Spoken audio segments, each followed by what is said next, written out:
Hello, welcome to this Bioprocess International Ask the Expert webcast. I'm your host, Alex Nicolaitis, the webcast coordinator for Bioprocess International. Before we get started, just a couple of notes. This webcast is being recorded and will be made available for replay in the multimedia section of our website. We've muted the audio lines, but we welcome you to type in your questions for our speaker in the question and answer window on your screen. After the presentation, we'll begin the Q&A portion, and I'll ask our speaker your questions. Your questions in the Q&A window will only be visible to myself and our speaker. So thank you for joining us today. It's now my pleasure to introduce our speaker, Lucas Smith, Commercial Project Manager, TFF Systems from Repligen. Hello, everyone. My name is Luke Smith. Thank you for joining today. Today, we're going to talk about how good mixing can benefit your TFF production, as well as use membrane performance during difiltration to analyze the mixing performance of Repligen's CrossFlow RS TFF system compared to traditional vessels. In TFF, practice and common sense dictate that if I maintain the same operating and process conditions around my filter, then I should have consistent membrane performance, both between batches and during scale-up. But that's not always what happens. How many times have you experienced changes in membrane performance right after scale-up or between batches? And if I'm maintaining my molecular weight cutoff, my filter format and chemistry and TMP and CFF, why do I start seeing deviations arise? This is at the heart of what our study will address today. That of all the parameters that are often monitored and maintained during TFF, feed consistency just often isn't one of them. Now, for some processes, particularly at lab scale, the recirculation flow back into the vessel alone provides adequate mixing. However, more often than not, we just assume we have great mixing as we scale from stir bars to big process tanks. So we miss issues like inconsistent feed properties created by inadequate retentate vessels and the lack of homogeneity, and end up with poor membrane performance. And that's really the issue. The primary source of feed consistency issues is due to limitations and drawbacks of conventional mixing vessels. The reality is that most mixing vessels used in TFF applications today don't meet the intense mixing demands of TFF processes. Inadequacies in the mixing dynamics of most vessels can allow stratification, localization, or short-circuiting, as demonstrated in this animation.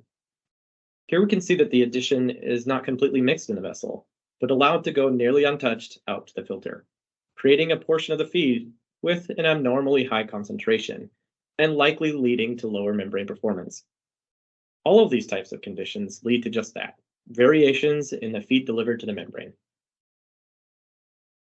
This is why adopting a method for analyzing the homogeneity of the feed in early stage development and utilizing the right mixing vessel is so critical. By doing these two things, we can optimize the TFF process to reduce the headaches that come from deviations at larger scales. If we can maintain a homogeneous feed solution, then our process will be more efficient, more easily controlled and within tighter tolerances, and be more predictable. But how do I know that my feed is homogeneous? The good news is you don't need some fancy new tool or widget or enhanced computer modeling to analyze your feed consistency. The best tool is something you already have. You can monitor your membrane's performance during TFF process to watch for feed inconsistencies. Today, we are going to focus on one TFF process, and that's difiltration. During difiltration, we are using the filter membrane to separate a solute, such as salts or proteins, from a solvent, while simultaneously diluting with a new solvent. This is often used in bioprocessing to exchange one buffer for another while retaining your target proteins. Typically, this process is tracked by the number of vessel volumes transferred through the membrane before we completely change from one buffer to the next. Here's a graph showing the theoretical exchange rate curve as a function of diafiltration volumes during constant volume diafiltration, meaning we are bringing up an equal amount of new buffer to the volume being removed. So we maintain a constant volume within the retentate vessel.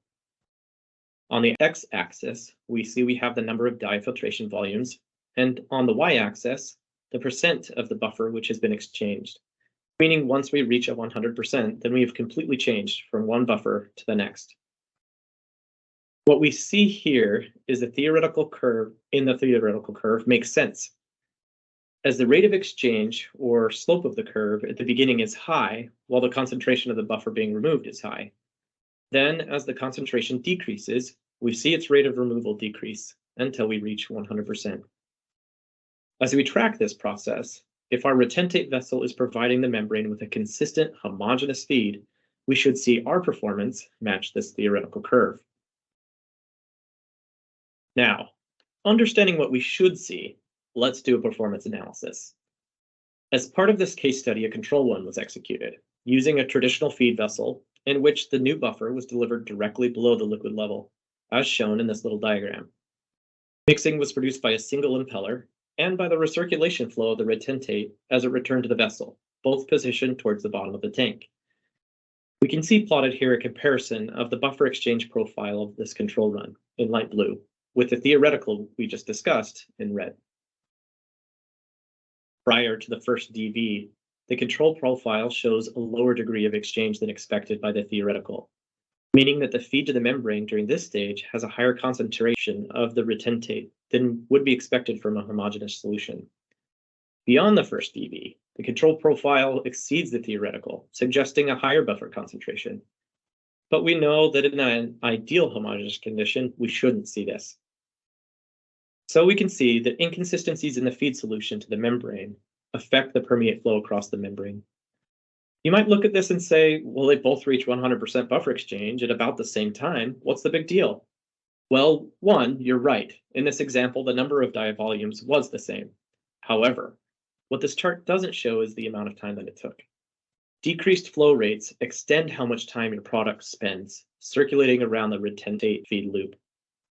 More time equals more exposure to shear, meaning poorer product quality.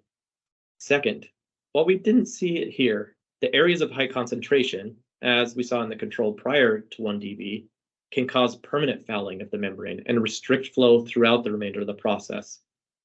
But in this analysis, all we're looking for is the deviations from the theoretical, so that we can identify whether or not our feed is consistent. And that's exactly what we saw. Comparing the two, it can also be difficult to see the significance of the difference. For example, if we look at about 0.2 dV, in the control, we've only seen about 4.5% buffer exchange, while theoretically, we should have seen already over 22%. So let's look a little closer as to why we are seeing these deviations by getting a close-up to what is happening at the filter. The performance of the membrane is highly dependent on the tightness and thickness of the layer of retained molecules pressed against the membrane surface. This is often referred to as the gel layer. The formation of this layer has a direct effect on both the permeate flow rate and selectivity of the membrane. Even small changes in cross-flow flux, transmembrane pressure, or feed characteristics have an immediate effect on the formation of this gel layer, and consequently, on the permeate flow rate. So, by observing the buffer exchange profile during dye filtration, we are monitoring these conditions around the membrane. Because the membrane is so sensitive to the feed, we can use it to directly and accurately monitor those feed variations, which are truly significant to performance. Let's go one step further in understanding the results of this control test.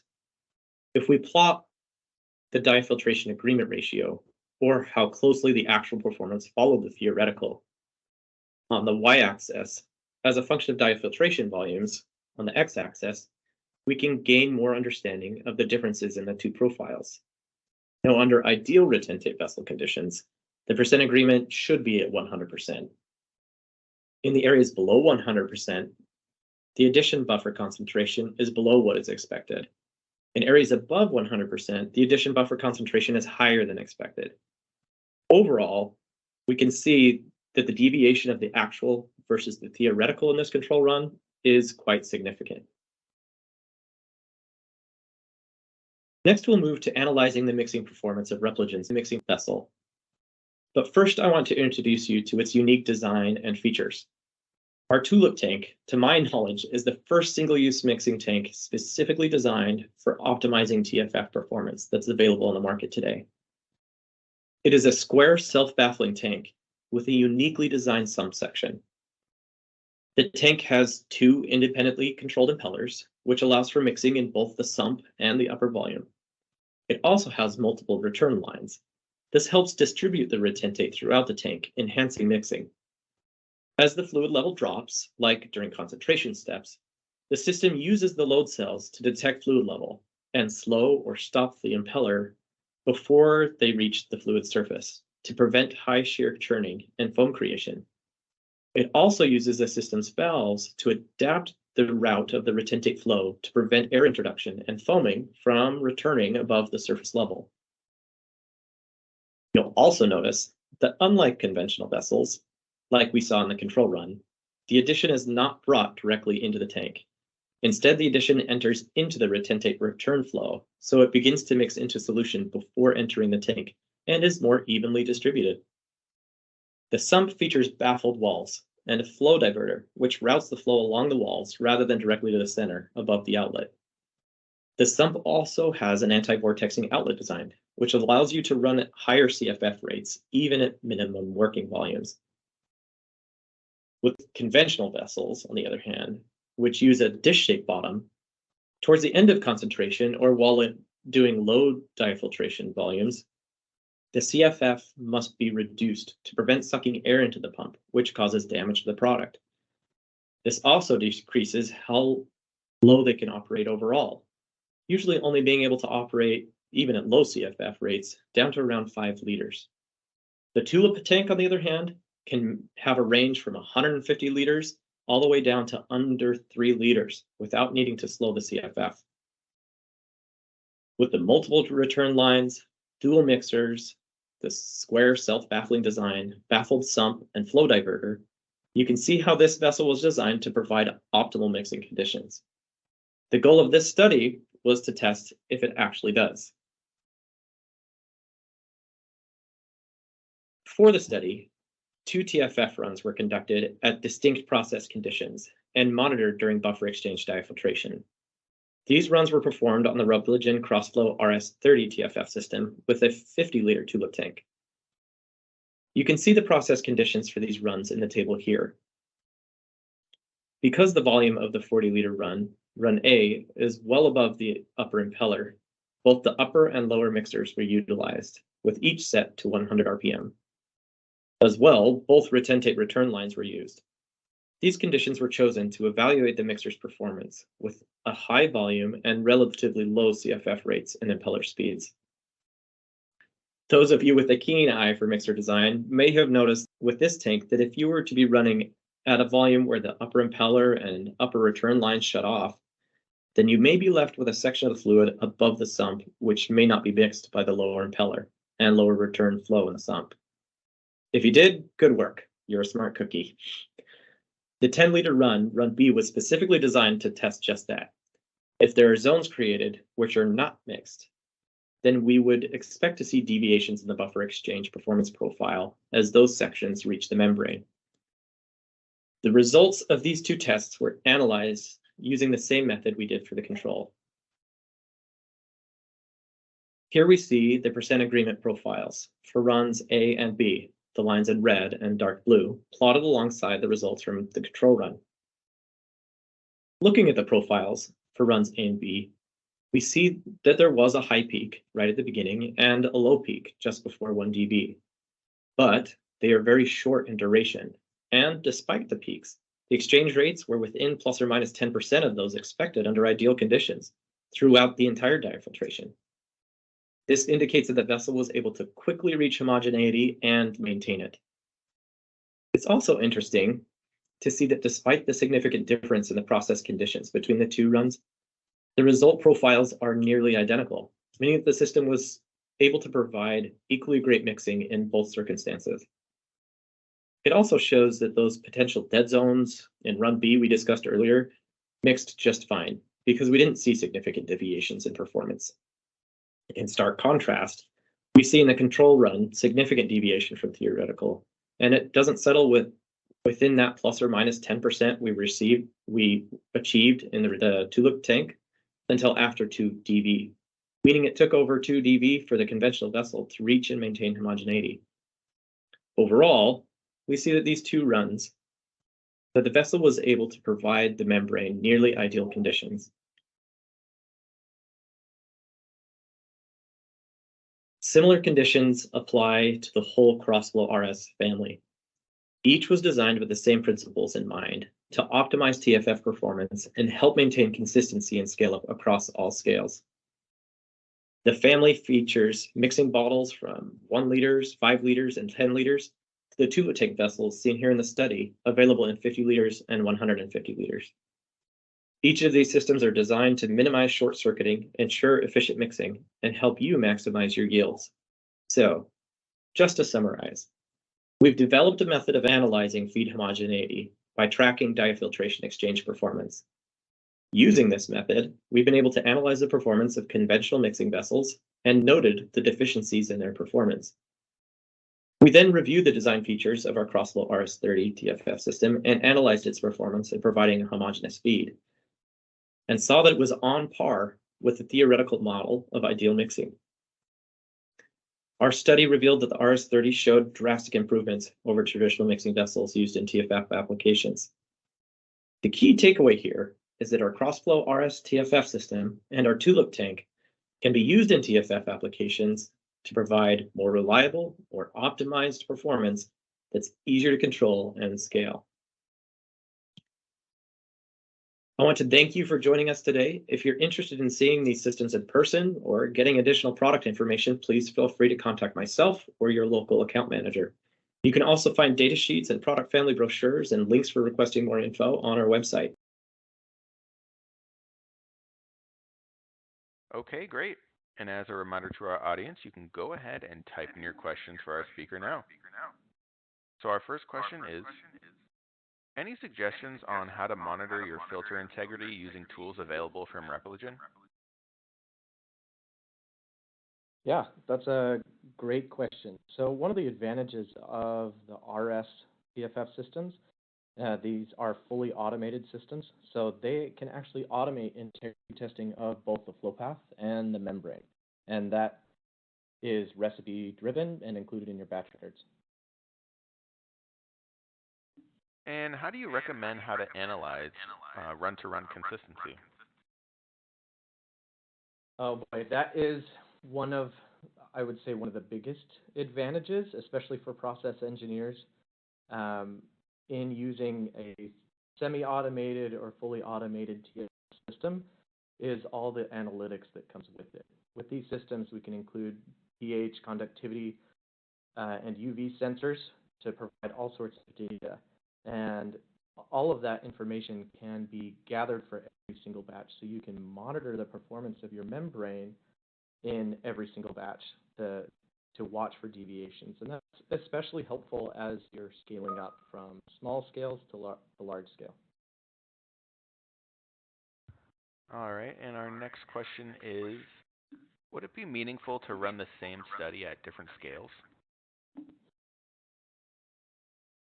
Yes, sorry, I kind of just spoke about that. But yeah, in fact, that's the main reasons we want to develop this methodology of testing the vessel's moving dynamics. A lot of times in really small scales, like lab scales, mixing isn't as big a deal because we're using a conical bottle or something like that, where the flow rate itself in the vessel is providing enough mixing. As we scale up into larger vessels, that recirculation flow just isn't enough. So we introduce things like advanced mixing features like we saw in the Tulip tank in this presentation. And so we want to analyze the mixing as we scale up to make sure that it's not a factor. It's a lot more common when scaling up to look at the other factors and control for your molecular cutoff and your chemistries and things like that. But mixing is often overlooked. And so we want to encourage people to use this type of method to analyze during scale up. All right. Our next question is, do you have any recommendations for research scale? The equipment shown was for large-scale productions. Yes. So, like I said, the mixing often isn't as big a deal on smaller scales. it like at lab scale in a conical bottle, but you can still test for it. Especially if you're using a TFF system like our KR2I, where you have some analytical features, you can still type of analysis and compare your exchange rates versus the theoretical exchange rates to make sure that your feed is consistent. All right, well, it looks like we're running just a bit short on time, so if we don't get to your question, we'll be passing them along to Lucas, who can follow up with you directly. So please go ahead and continue to type in any questions you have, and we'll get those passed along. The last question for the webcast is, for the mixing tanks shown, what is the largest concentration factor? So we showed two different versions in this. We showed a 150 liter version of our Tulip tank as well as a 50 liter version of our Tulip tank. The largest concentration factor will be with the 150 liter. Now that tank has a max working volume of 150 liters, and for the tank itself, you can actually go down to 1.5 liters. And at that point, the lower impeller is not covered, but you still have plenty of recirculation flow, depending on your flux rate. So from 150 liters down to 1.5 liters, that's 100 times concentration factor.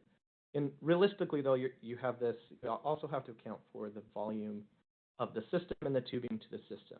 But paired with Repligen's Crossflow RS30 system, that including the tubing to the system, that's still under a liter added onto that. So you can get over a 60 times concentration factor for the whole system, including the tank.